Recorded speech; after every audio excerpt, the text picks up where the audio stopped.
Audio Jungle.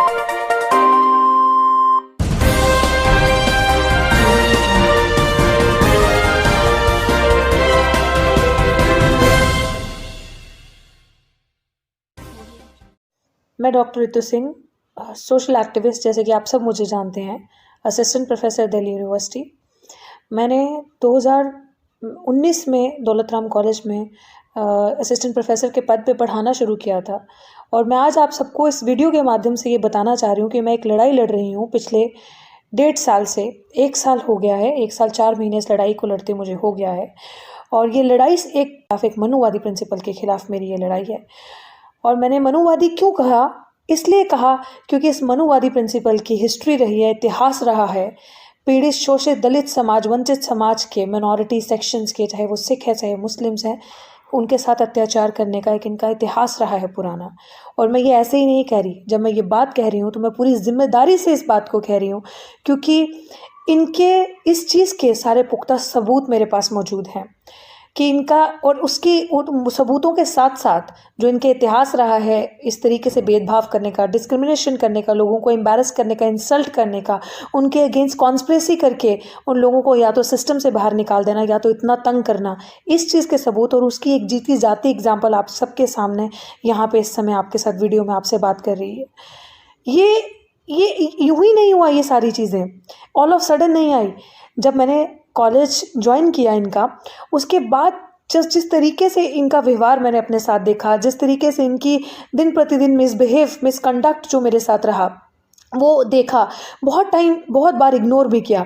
लेकिन जब इनको पता चला ये सारी चीज़ें कि ये एक शोषित वंचित दलित समाज की एक मुखर आवाज़ है, उस समाज से बच्ची आती है जिस समाज का आय प्रतिदिन शोषण होता है, जिस समाज की बहन बच्चियों के साथ दिन दहाड़े रेप होता है, ये उन समाज की बच्चियों की उस समाज की आवाज़ उठाती है और मुखर होकर उठाती है, तो उनके दिमाग में, दिल में एक डर सा बैठ गया, कहीं इस तरीके का व्यवहार, इस तरीके की चीज़ें पूरा कॉलेज में ये व्यवहार ना आ जाए, पूरे कॉलेज में इसको देख के और भी लोग इसका साथ ना देने लग पड़े, और भी लड़कियां, और भी बच्चे, और भी जो टीचर्स पढ़ा रहे हैं वो इसकी तरह ना हो जाए, प्रोफेसर्स जो पढ़ा रहे हैं वो इसकी तरह ना हो जाए।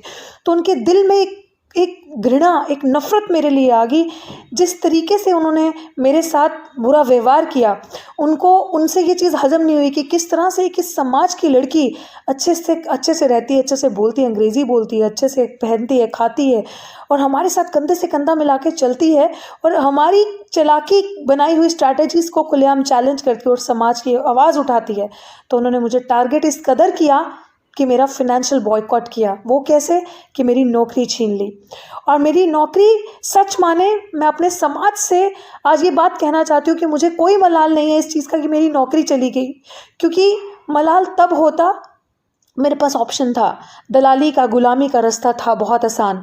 बहुत इस तरीके की रास्ते में चीज़ें आई जहाँ पे सबने कहा कि चुप करके नौकरी कर लो, क्या दिक्कत है, क्यों बोल रही हो, शांत हो जाओ, मत बोलो भी कुछ टाइम। सबने ये चीज़ समझाने की कोशिश करी कि ठीक है, क्या हो गया, इतना क्रिटिसाइज़ मत करो। लेकिन मुझे ऐसा लगा कि अगर ये आवाज़ दब गई, अगर ये आवाज़ चुप हो गई, तो अपने समाज के पता नहीं ऐसे न जाने कितने हज़ारों बच्चे होंगे। अभी भी आपने देखा केरल में एक लेटेस्ट घटना चल रही है, एक बच्ची भूख हड़ताल पे बैठी है, जिस बच्ची की स्कॉलरशिप नहीं मिल रही, दलित समाज की वो बच्ची है। इस तरीके से बहुत सारे बच्चे हमारे इस तरीके हैं जिनकी आवाज़ को बंद कर दिया जाता है, जिनके हकों का हनन होता है। और वही एक लिव्ड एग्जाम्पल आप सबके सामने थी, रोहित वेमुला और पायल तडवी।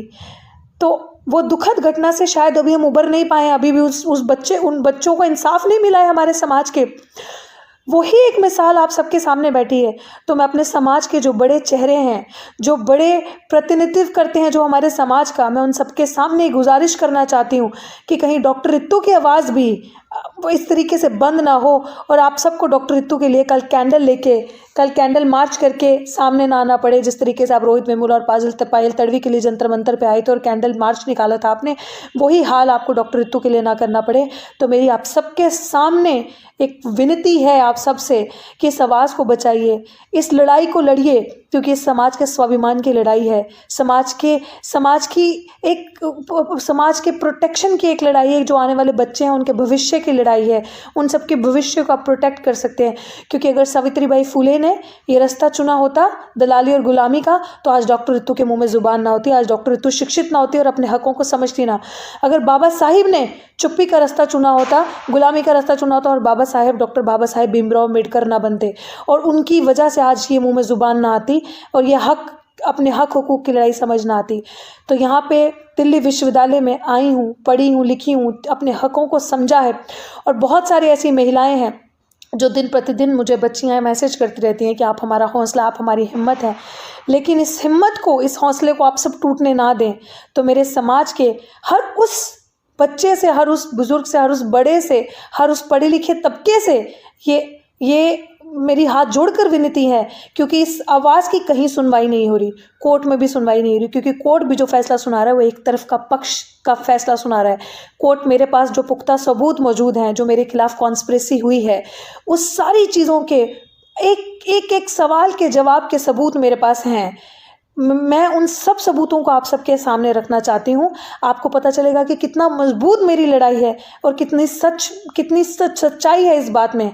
आप सबके आगे मेरी अंत में यही विनती है कि इस आवाज़ को बचाएं, डॉक्टर रितु की आवाज़ को बचाएं, और आने वाली हर उस बच्ची की आवाज़ को बचाएं जिसका शोषण होता है, जिसके साथ इस तरीके से जातिगत भेदभाव होता है, खुलेआम गुंडागर्दी होती है, और जिसको इस सिस्टमैटिक तरीके से बाहर निकाला जाता है।